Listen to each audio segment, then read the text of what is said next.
everyone, my name is Ilira, and welcome to the beginning of Neverwinter for Dummies, Devout Edition. I say for dummies, but it's only for the fact that this series is going to aspire to be a full guide to the game that's going to have lots of useful information, whether you're only thinking about playing, started yesterday, or 5 years ago.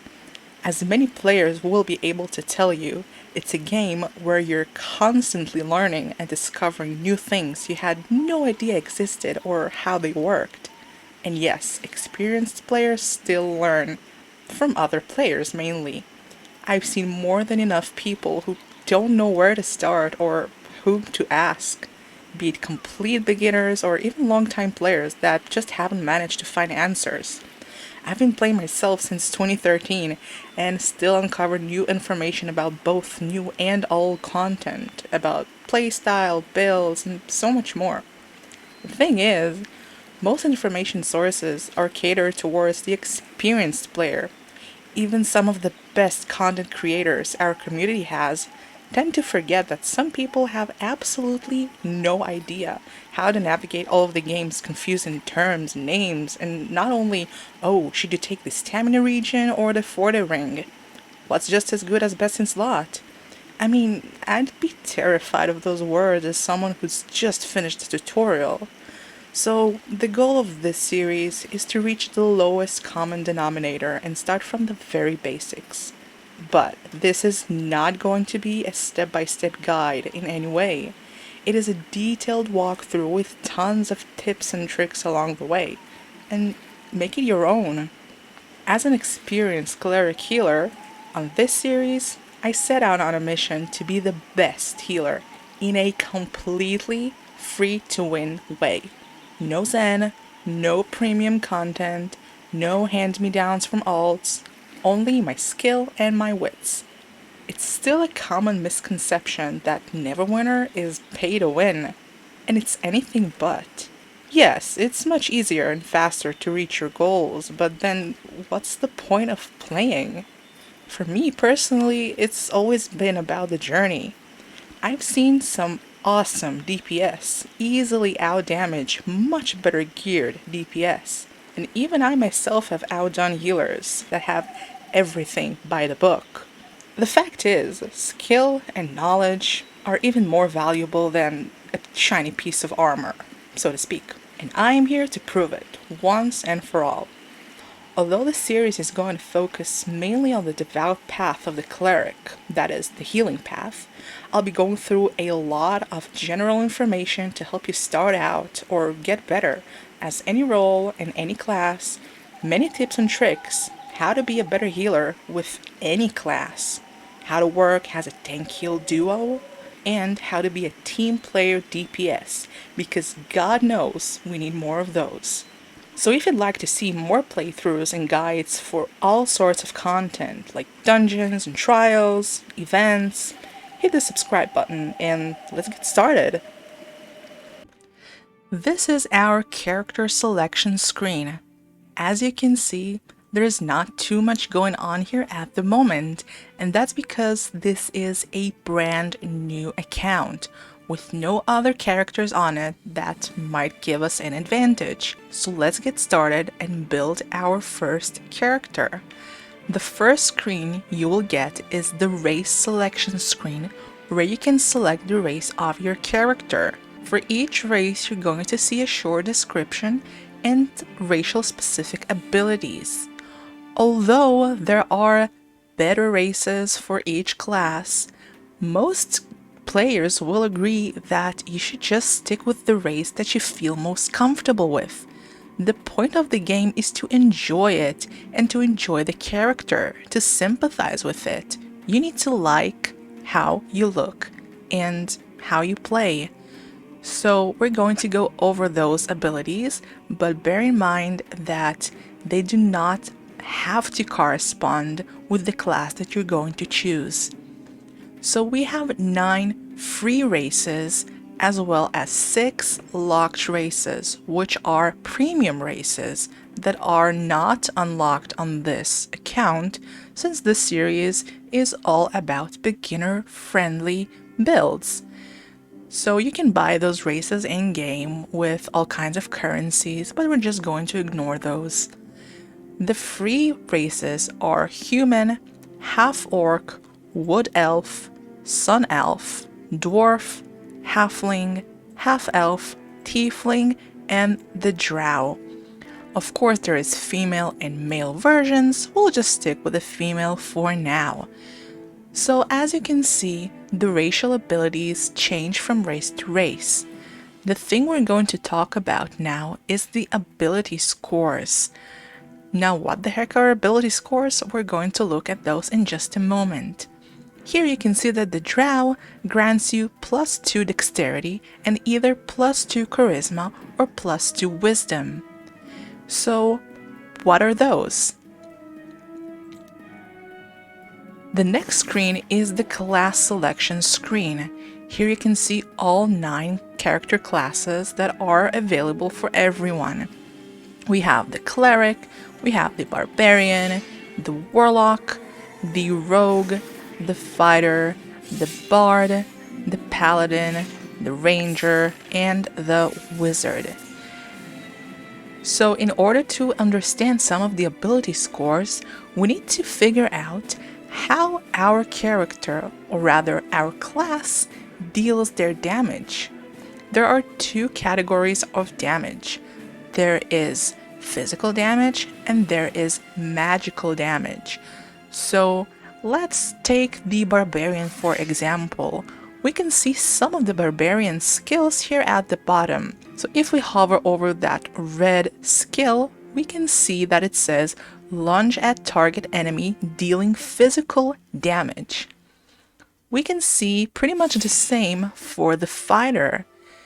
Deal physical damage to attackers.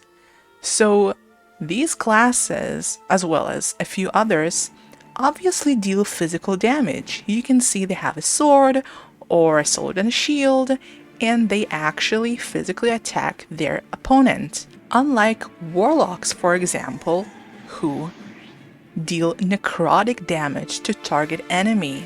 That is not physical, that is magical. You can see that the bard deals psychic damage to target enemy.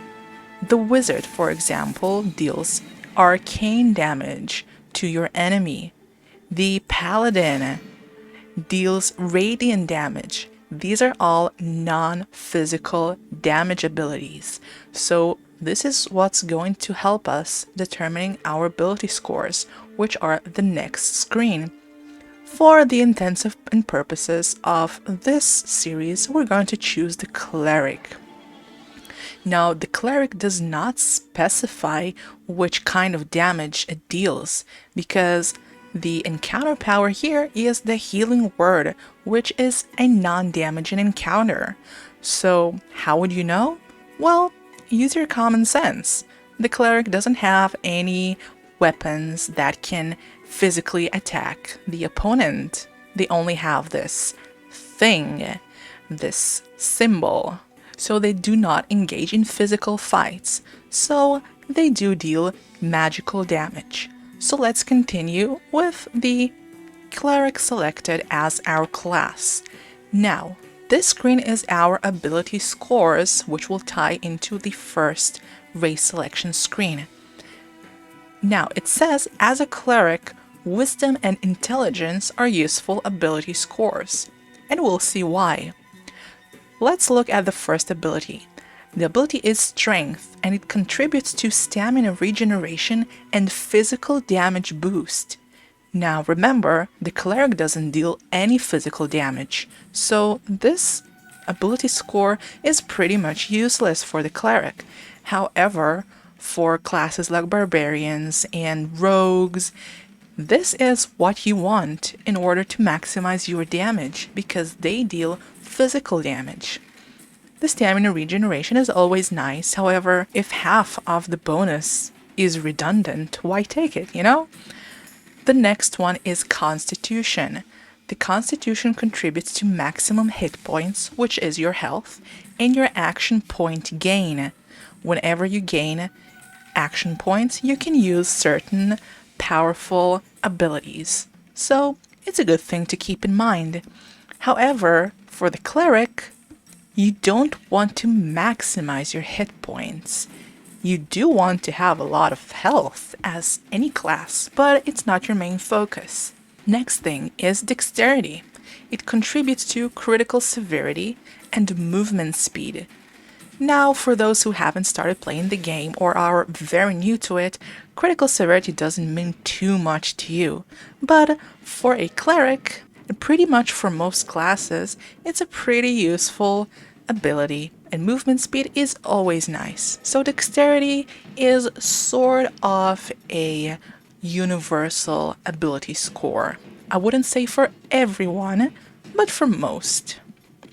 Intelligence. It contributes to control bonus and magical damage boost. Now this is the damage boost that wizards and warlocks and clerics use as opposed to the physical damage boost. So if you intend to play as a DPS with a non-physical damage dealing class, this is the ability score you want to get.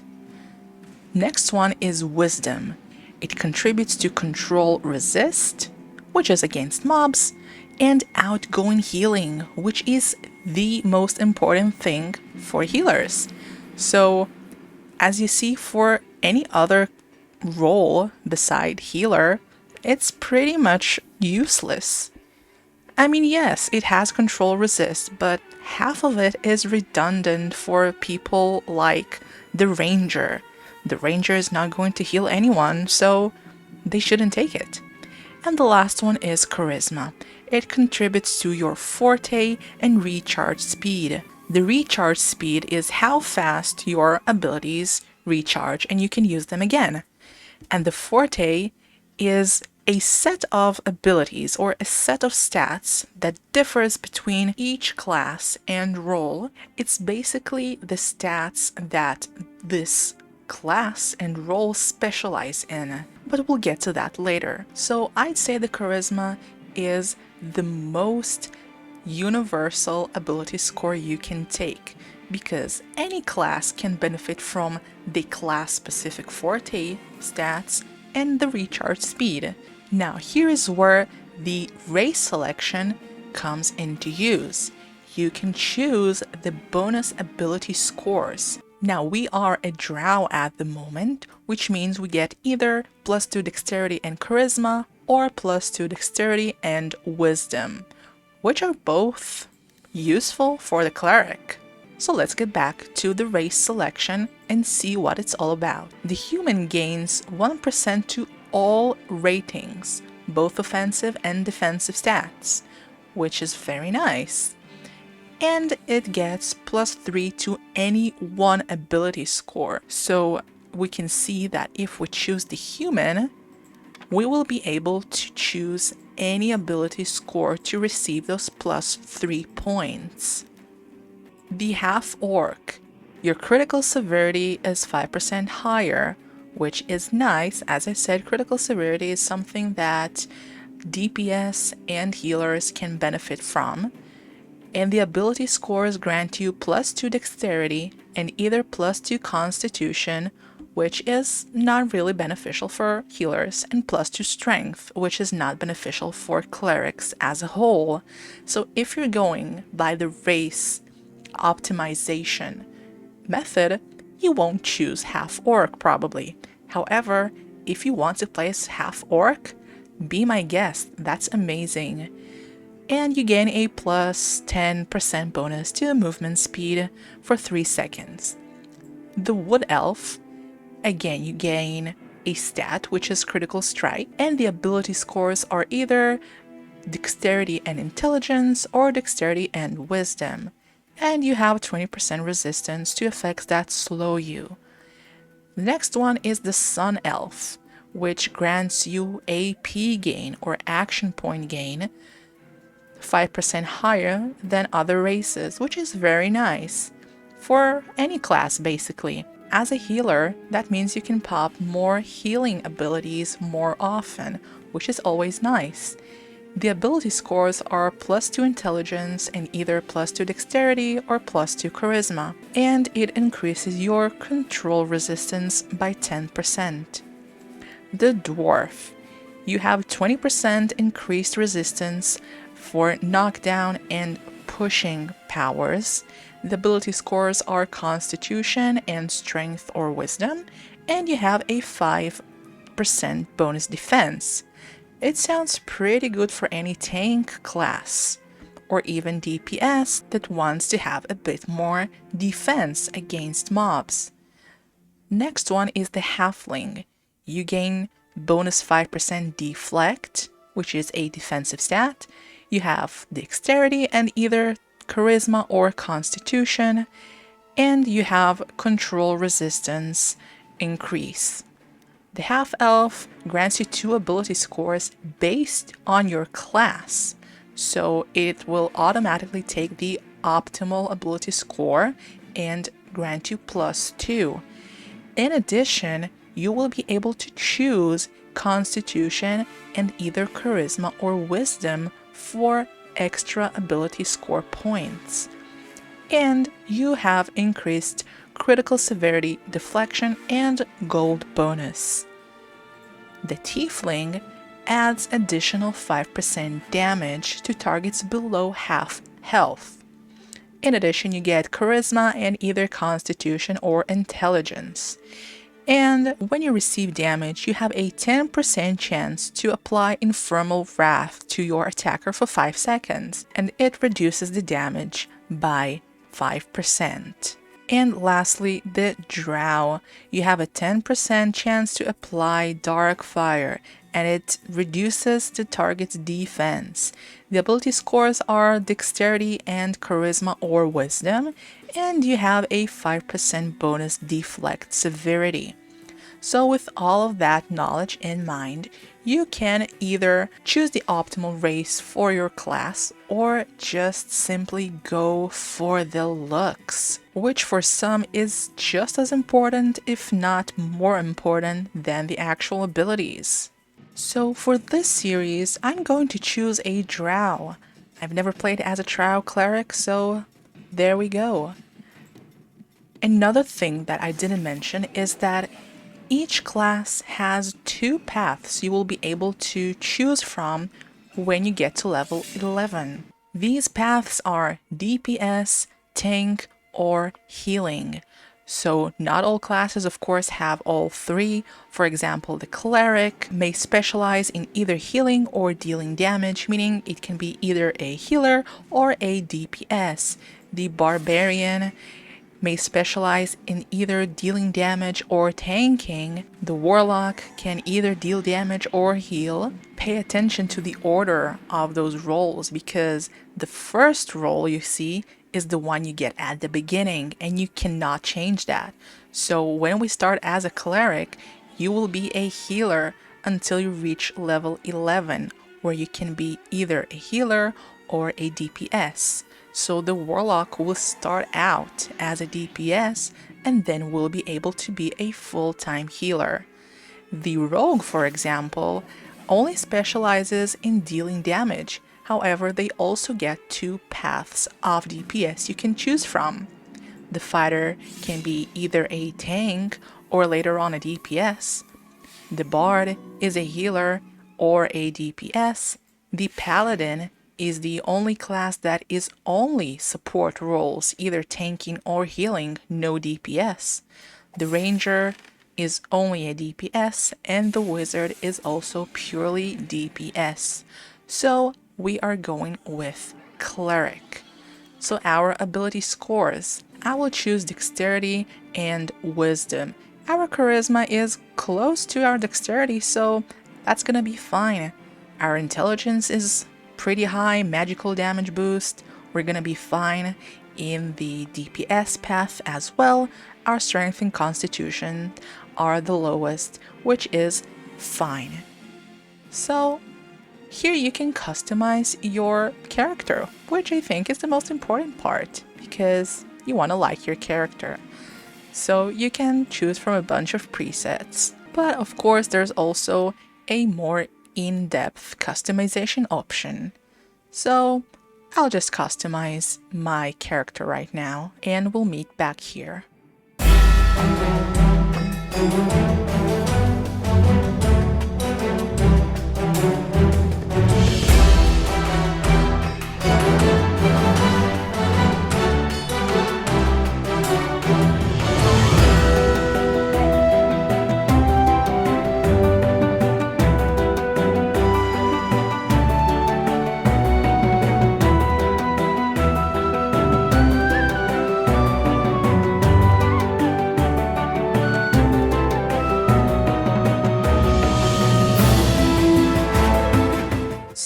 here is our complete Cleric.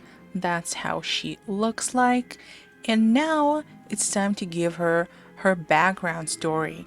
Now this is going to have absolutely no effect on your gameplay, but it's a fun little thing that you can personalize your character with. So I'm going to be from Loscan and an ex-gang member. I think it ties in well with her being a drow cleric, you know? And she's gonna have the deity affiliation of Mistra. And here you can give your character a biography, make it as tragic or as heroic as you want. I'm just going to leave mine empty because I think that her backstory is too angsty to put into words, you know? So in here you choose your character name. There are tons of sites where you can go and just look for a D&D name generator. That's my favorite way of doing it. But of course you can have any name you want, but you can also just randomize the name and it's going to give you your name based on your class and your race. I'm guessing that it only gives me first names because of the race of the drow. I'm just going to give her the name Axilia as an ode to my very, very old character that is no longer in use. Just like so. So let's begin our adventure.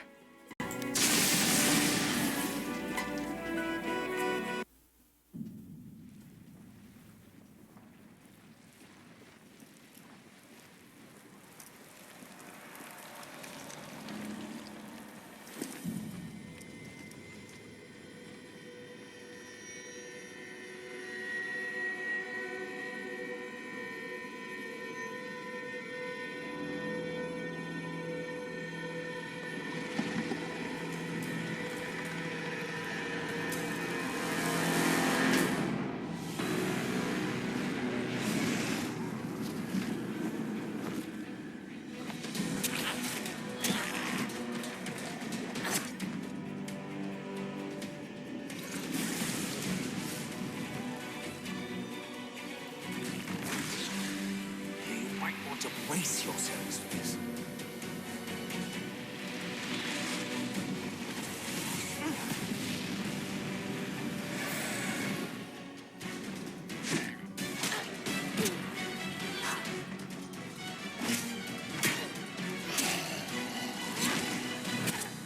Well, that didn't go so badly. Get his attention. Cleric, with me.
Feed upon the living.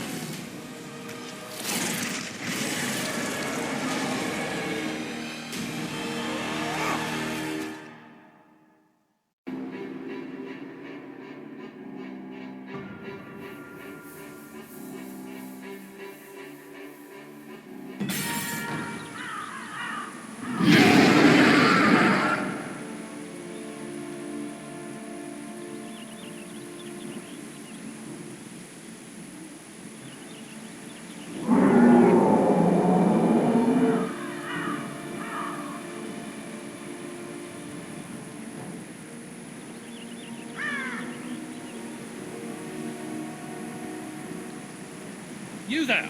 Come over here!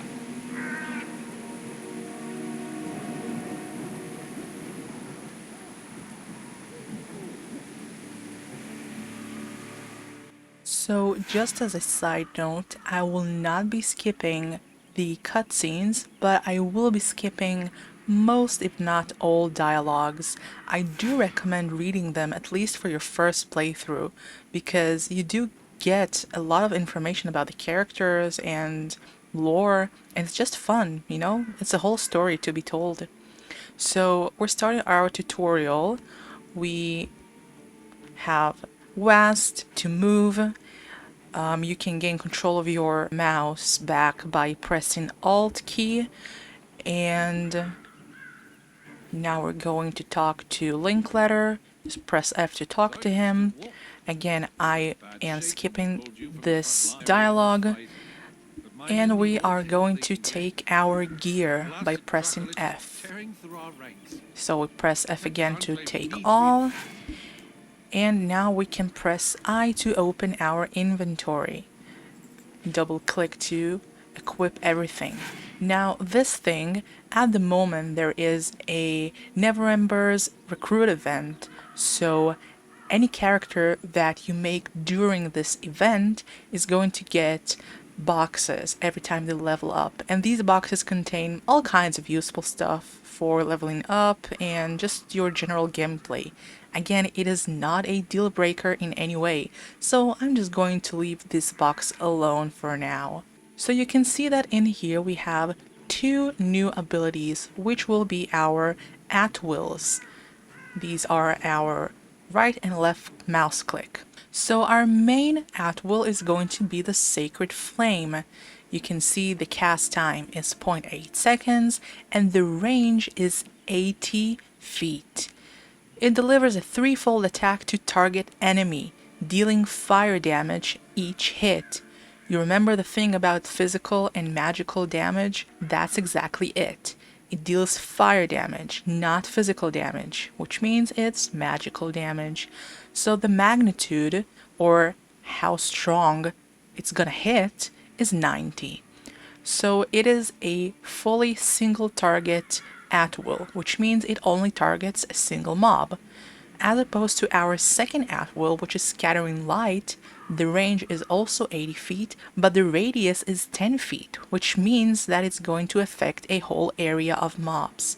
So it's the same cast time, and it deals radiant damage to target and enemies near it. You can see that the magnitude is a bit lower, which sort of makes sense because you can get multiple mobs with one hit. So those are our at-wills currently. So let's just tab out of our inventory. Now we need to use our at-wills on these target dummies. So we'll just hit them 5 times. And now we are introduced to our encounter powers.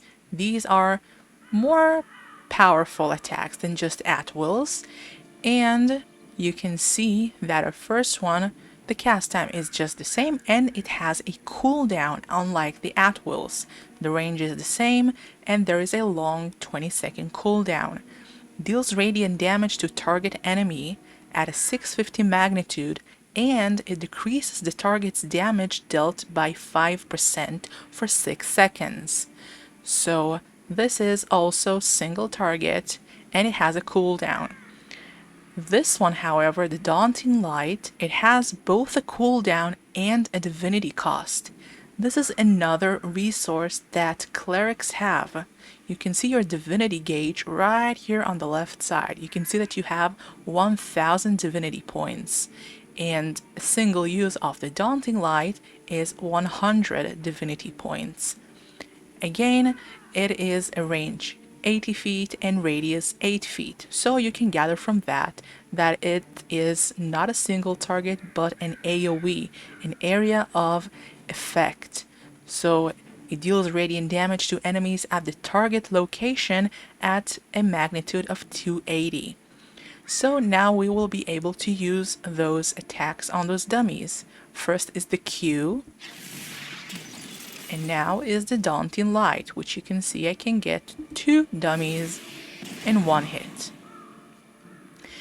Also, you can see that we have a slot with Potion of Healing rank 1. It's pretty self-explanatory. When you need a bit of healing, you hit the 4th key. In the top left corner, you can see more information about your character. You can see the name, you can see the HP gauge, which you can also see down here below. You can see your class, your level. This area is going to have lots of information about all kinds of effects that are affecting your character at any given moment. And this thing right here is your role. It says that your current combat role is healer. So like I've said, when you only start out as a cleric, you will only be able to play as a healer role. You will be able to damage mobs, of course, but you will be considered as a healer. This right here is the aggro bar or the threat bar, which will be very relevant when you start playing with your party. So for now, let's follow our quest line and fight through the forest using our at-wills and encounter powers.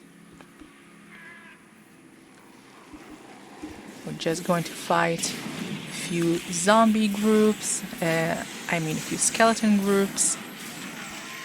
So when I have more than one mob, I will prefer to use an AoE attack, an area of effect attack, like our Daunting Light or our Scattered Light or Scattering Light, which is our secondary at-will. When I have just one zombie left or they're far apart, I will use the individual attacks, like here.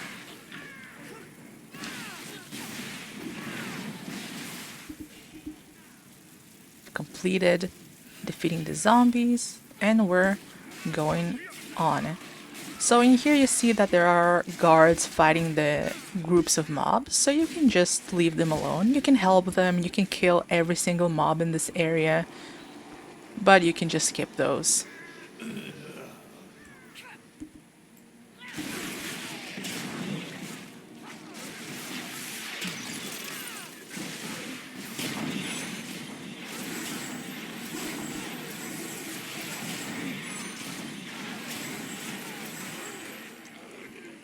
So you see, each time I use the Daunting Light, my divinity bar goes down because it gets used. So the cooldown time is significantly smaller on the Daunting Light because it does cost a different, let's say, currency that you have to pay for using this ability. So watch your divinity bar. It will be very, very critical when you're healing. So here we come to Makos, our friendly warlock friend. I'm ready.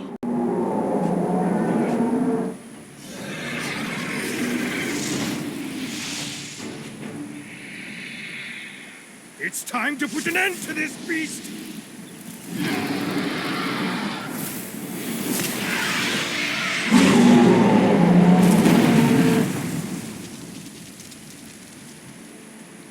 We must bind its soul before it rises again! Make haste!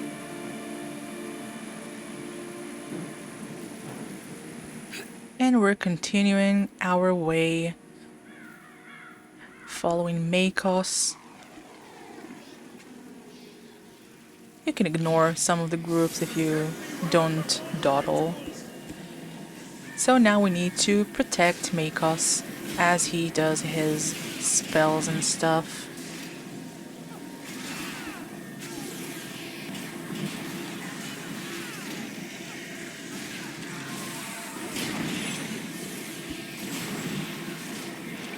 We'll just continue using our Daunting Light. You can also notice that while I'm in combat, my divinity regeneration is significantly slower than when I'm outside of combat. So do pay attention to your divinity gauge.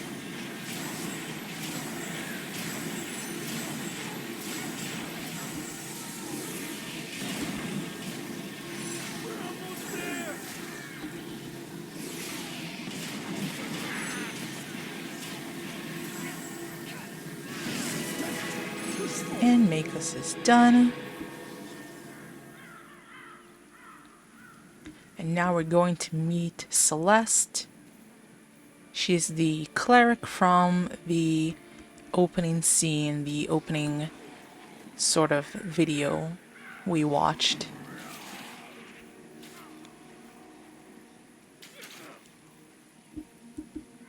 You did well to keep the undead. And now we're We going hold to the line here bridge. While we treat the wounded, I fear the bridge is in worse shape. You would do well. Pressing F to interact. Cross. They're in trouble! We must go to their aid!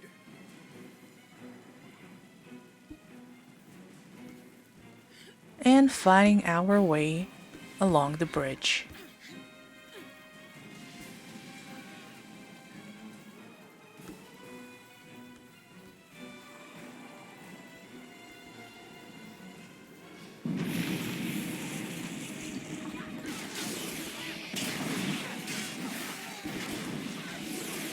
Also have Makos here helping us a little bit.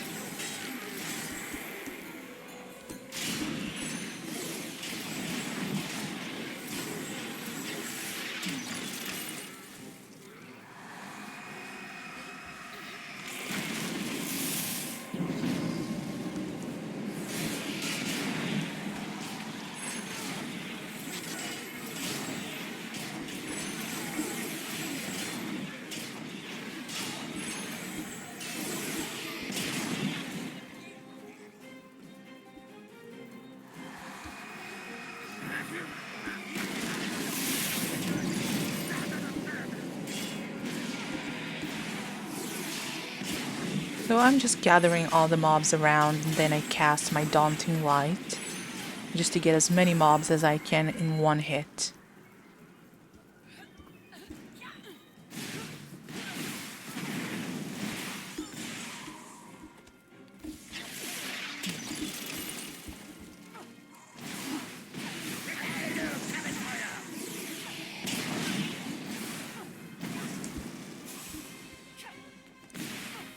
You have also a dodge ability. Each class has a different dodge skill, which you do with shift and a direction key, or just tapping the direction key twice. And here we have a sneaky little chest we can open by pressing F, and we have more potions and a bowl that we can sell later. We're reaching the end of the bridge. And we need to defeat the Harbinger. Valintra!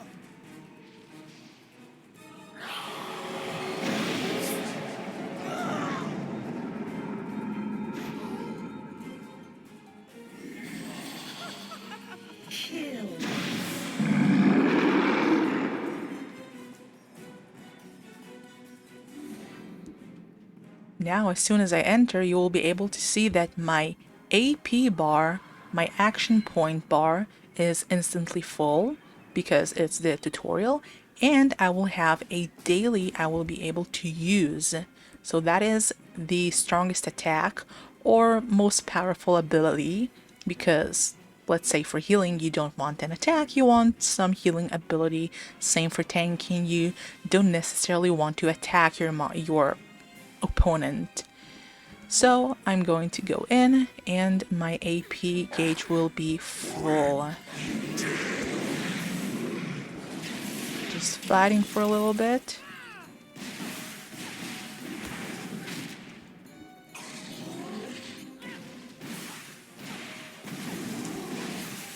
Dodge the attack by shift.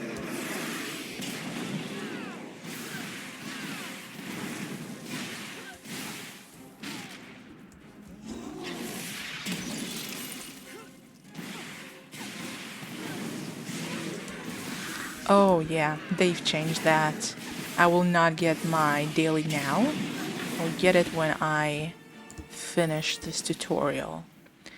Stuff always changes here. I believe I'm in your debt. So now we've finished this and we're going into Protector's Enclave, which is the main area of Neverwinter. Here you have everything from vendors to your workshop to all the NPCs, non-playable characters that you need to talk to. Everything is here. It's the capital of Neverwinter, or of the Sword Coast, where we are right now. So let's talk to Makos. Welcome to Protectors of... He sends us over to the Adventurers Guild, which is right here.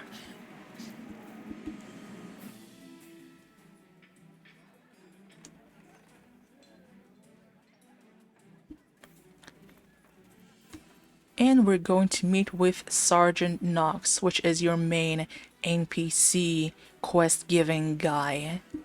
So we are completing this quest, and we are at level 2.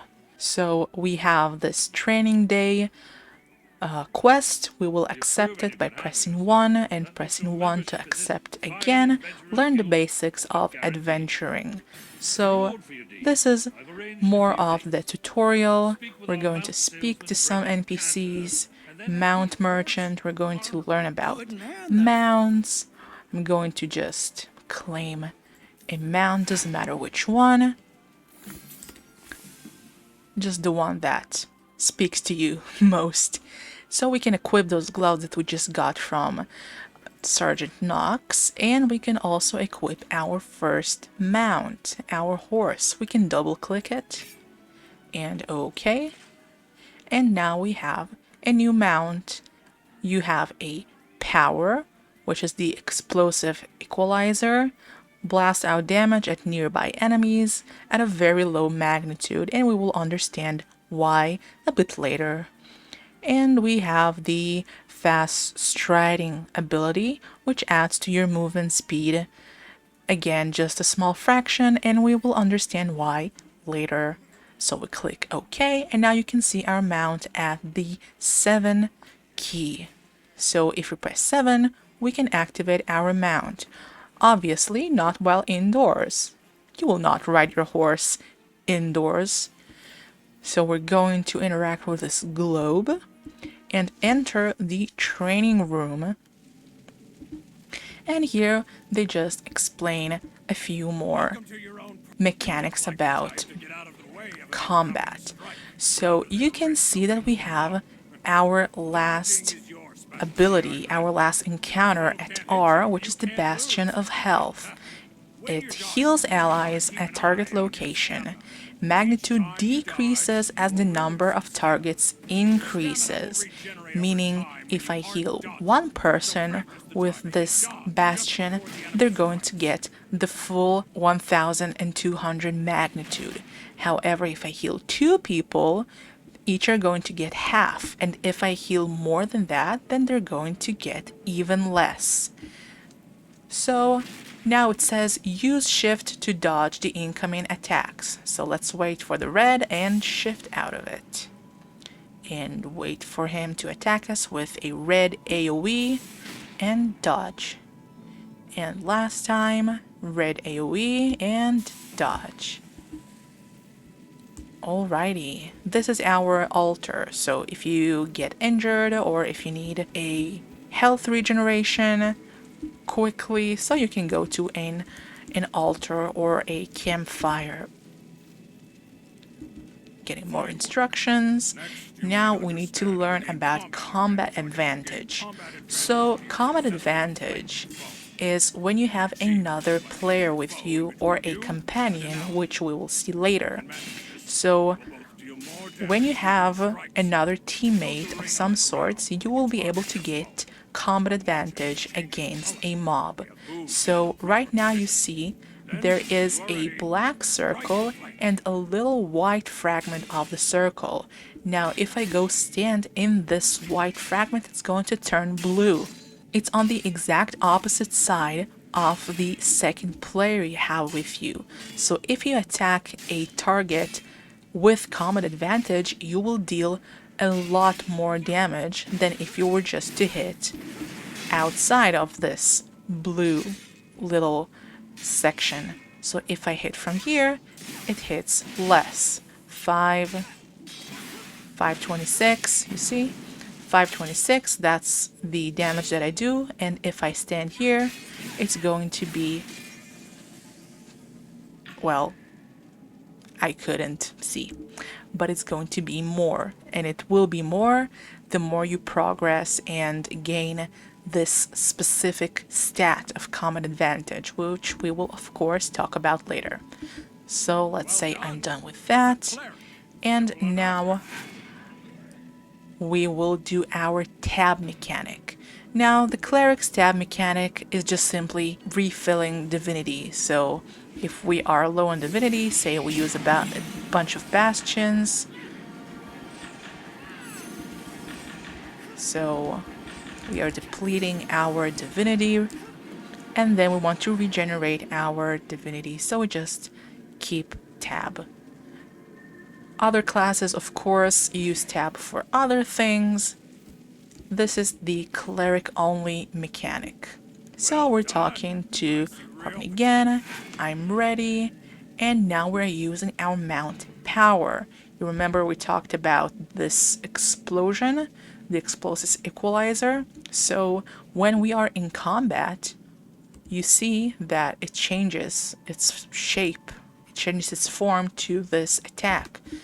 If we are farther away and we are out of combat, I guess we can't be out of combat here, but when we were out of combat, we could use our mount. Now we can only use the attack. So we'll press 7 and use the attack.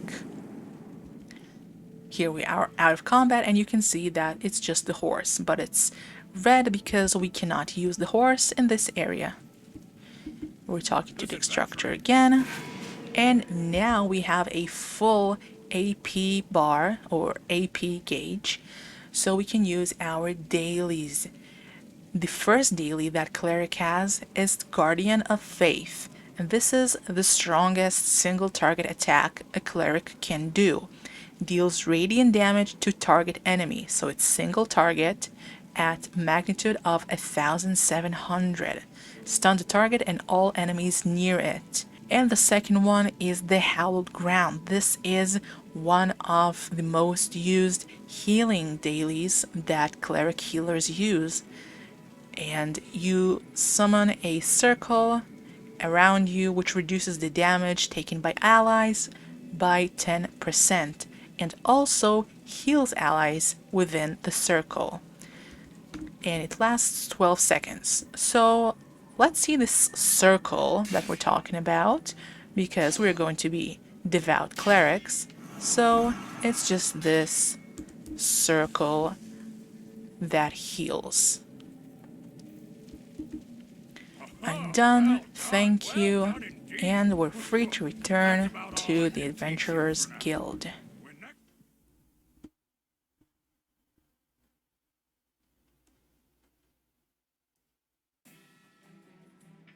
Now you can see up there that we have Control and J, or our collectibles, is lit up. So we can either press tab to activate our mouse and press it, or we can just press Control J to open our collections.